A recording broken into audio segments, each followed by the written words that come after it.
Pergi ke kebun tanam lengkuas, tidak lupa menanam kucai. Ilmu Tuhan Allah sangat luas, mempelajarinya tak pernah usai. Shalom, Yepmum. Saudaraku yang dikasihi Tuhan, kita masuk dalam renungan malam kita pada hari ini, hari Senin tanggal 27 April 2020. Baiklah, kita sama-sama berdoa. Terima kasih Tuhan untuk segala berkat Tuhan bagi kami, atas aktivitas yang kami lakukan hari ini tidak terlepas dari kasih karunia, bimbingan, kekuatan dan pertolongan-Mu Tuhan. Terima kasih Bapa, biarlah kami menikmati semua yang terjadi hari ini sebagai berkat-Mu yang luar biasa, sebagai bentuk kasih karunia-Mu dan kemurahan hati-Mu terhadap kami umat yang Kau kasihi. Bapa, kami akan belajar firman-Mu, biarlah firman yang Tuhan berikan membawa kami pada pemahaman yang semakin kuat lagi betapa Alkitab Tuhan sungguh benar, mulia, dan agung, dan kami menerapkannya, melakukannya segala firman Tuhan sesuai dengan kehendak-Mu saja. Inilah doa dan permohonan kami Tuhan. Jadilah kehendak-Mu dalam hidup kami, dan mohon ampun atas dosa dan kesalahan kami supaya kami layak di hadapan-Mu. Dalam nama anak-Mu Yesus Kristus, Tuhan dan penebus kami berdoa dan mengucap syukur selalu. Amin. Saudaraku, kita akan membaca ayat-ayat Alkitab yang menjadi pembahasan kita pada malam yang indah ini. Kita mulai dari 2 Timotius 3 ayat 16. Firman Tuhan, segala tulisan yang diilhamkan Allah memang bermanfaat untuk mengajar, untuk menyatakan kesalahan, untuk memperbaiki kelakuan, dan untuk mendidik orang dalam kebenaran. 2 Petrus 1 ayat 20 dan 21. Yang terutama harus kamu ketahui ialah bahwa nubuat-nubuat dalam kitab suci tidak boleh ditafsirkan menurut kehendak sendiri, sebab tidak pernah nubuat dihasilkan oleh kehendak manusia, tetapi oleh dorongan Roh Kudus orang-orang berbicara atas nama Allah. Berikutnya Titus 1 ayat 9. Dan berpegang kepada perkataan yang benar, yang sesuai dengan ajaran yang sehat, supaya ia sanggup menasihati orang berdasarkan ajaran itu dan sanggup meyakinkan penentang-penentangnya. 2 Timotius 1 ayat 13. Peganglah segala sesuatu yang telah engkau dengar daripadaku sebagai contoh ajaran yang sehat, dan lakukanlah itu dalam iman dan kasih dalam Kristus Yesus. Berikutnya Roma 3 ayat 10-18. Seperti ada tertulis, tidak ada yang benar, seorang pun tidak. Tidak ada seorang pun yang berakal budi, tidak ada seorang pun yang mencari Allah. Semua orang telah menyeleweng. Mereka semua tidak berguna, tidak ada yang berbuat baik, seorang pun tidak. Kerongkongan mereka seperti kubur yang terenganga, lidah mereka merayu-rayu, bibir mereka mengandung bisa. Mulut mereka penuh dengan sumpah serapah, kaki mereka cepat untuk menumpahkan darah, keruntuhan dan kebinasaan mereka tinggalkan di jalan mereka, dan jalan damai tidak mereka kenal. Rasa takut kepada Allah tidak ada pada orang itu. Ayat berikutnya Pengkhotbah 7 ayat 20.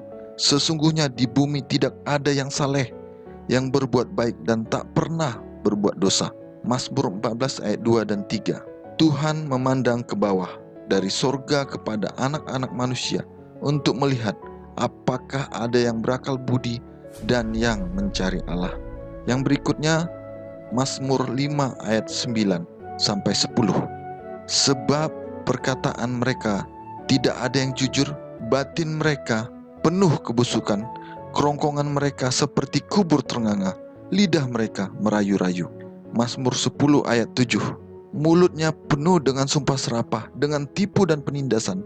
Di lidahnya ada kelaliman dan kejahatan. Ayat terakhir Yesaya 59 ayat 7 dan 8. Mulutnya penuh dengan sumpah serapah, dengan tipu dan penindasan. Di lidahnya ada kelaliman dan kejahatan. Demikian ayat-ayat yang akan kita bahas pada malam ini. Kiranya kita mendapatkan pemahaman yang lebih baik sesuai dengan kehendak Tuhan. Saudaraku, kita masuk pada pembahasan renungan kita pada malam ini berjudul Kesatuan Alkitab. Alkitab sendiri menegaskan bahwa seluruh Alkitab diilhamkan. Kita baca dalam 2 Timotius 3 ayat 16. Terjemahan New International Version. Dan tidak pernah nubuat dihasilkan oleh kehendak manusia sendiri, dan mereka oleh dorongan Roh Kudus berbicara atas nama Allah. Baca 2 Petrus 1 ayat 20 dan 21, terjemahan New International Version. Dengan Tuhan sebagai pengarang utama Alkitab, kita dapat meyakini kesatuan dan keselarasan mendasar di antara berbagai bagian Alkitab sehubungan dengan pokok-pokok utama ajarannya. Bacalah kembali Titus 1 ayat 9 dan 2 Timotius 1 ayat 13, mengapakah kesatuan Alkitab penting bagi kepercayaan kita? Saudaraku, hanya atas dasar kesatuan yang ada di dalamnya, suatu kesatuan yang berasal dari ilham ilahinya, Alkitab dapat berfungsi sebagai penafsirnya sendiri. Jika Alkitab tidak memiliki kesatuan yang menyeluruh dalam ajarannya, kita tidak akan menemukan keselarasan dalam berbagai doktrin yang ada.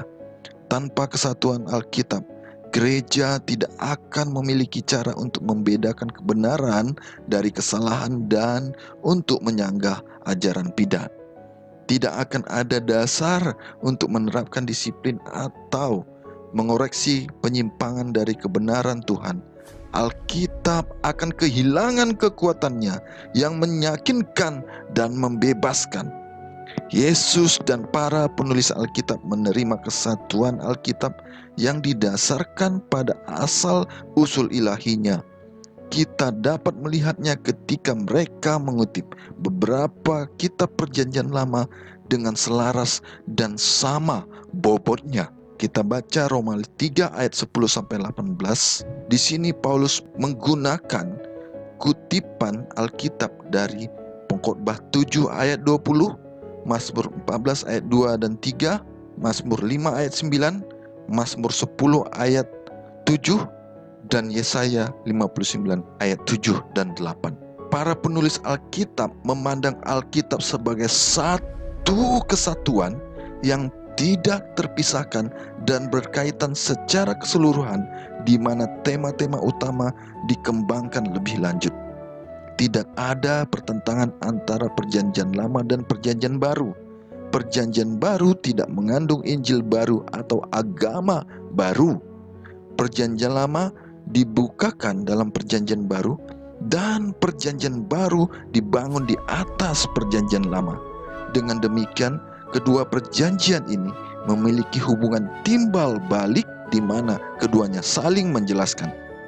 Kesatuan Alkitab juga mengartikan bahwa Alkitab secara keseluruhan atau tota scriptura harus dipertimbangkan ketika kita mempelajari suatu pokok permasalahan dalam Alkitab, daripada membangun pengajaran kita hanya berdasarkan bagian tertentu. Saudaraku, pertanyaan penting bagi kita, apakah yang seharusnya kita lakukan ketika kita menemukan teks atau ide yang tampaknya saling bertentangan dalam Alkitab? Bagaimanakah cara kita mengatasinya?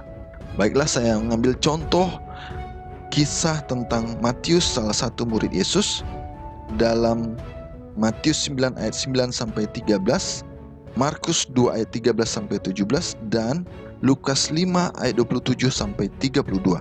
Kesemua ayat di atas menceritakan tentang bagaimana Matius dipanggil oleh Yesus Tuhan kita menjadi muridnya.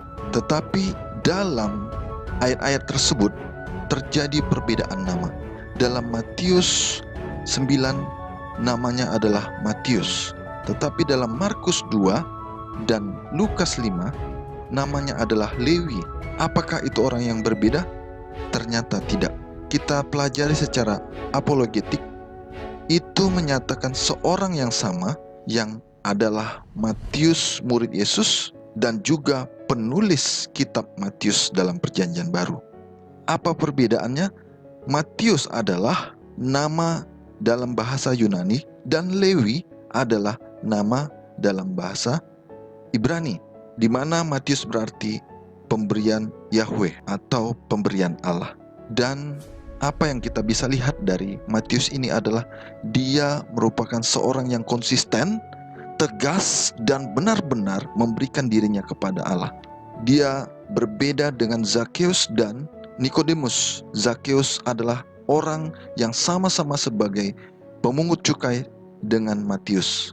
Tetapi Zakheus hanya datang kepada Tuhan dan menyatakan dia akan mengembalikan semua yang merupakan hak orang-orang yang ditindasnya. Sementara Matius mengembalikan serta menjadi murid Yesus. Berbeda lagi dengan Nikodemus, dia sebagai seorang Farisi yang juga mempercayai kebangkitan setelah kematian pertama, tetapi dia tidak berani menunjukkan di depan seluruh bangsa Israel bahwa dia adalah murid Yesus secara terang-terangan.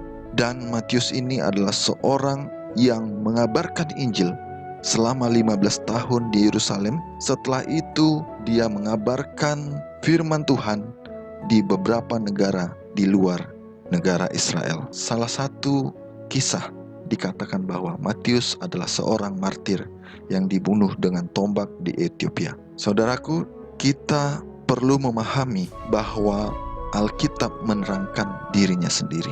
Dalam Matius 9 disebutkan namanya, dan dalam Markus 2 dan Lukas 5 namanya berbeda, tapi semua mengarahkan pada satu hal yang sama. Firman Allah menerangkan dirinya sendiri dan dapat didukung oleh konkordansi buku-buku yang lain yang memberikan pencerahan tambahan bagi kita. Biarlah nama Tuhan dimuliakan oleh firman Tuhan pada malam ini. Baik, kita sama-sama berdoa. Tuhan kami yang di surga yang maha baik, terima kasih Tuhan untuk firman yang Tuhan berikan, yang mengajarkan kami bahwa Alkitab adalah kesatuan, dan isi Alkitab yang satu menerangkan kitab yang lain. Biarlah kami semakin kokoh dalam pemahaman ini dan memuliakan Engkau Tuhan. Terima kasih Bapa atas segalanya. Jadilah kehendak-Mu dalam hidup kami. Mohon ampun atas dosa dan kesalahan kami. Dan kami berdoa di dalam nama anak-Mu Yesus Kristus, Tuhan dan Penebus kami. Amin. Duduk melamun bukan merenung, mata melihat ekor siluman. Apa guna ilmu segunung kalau tidak diamalkan? Yep, Horas.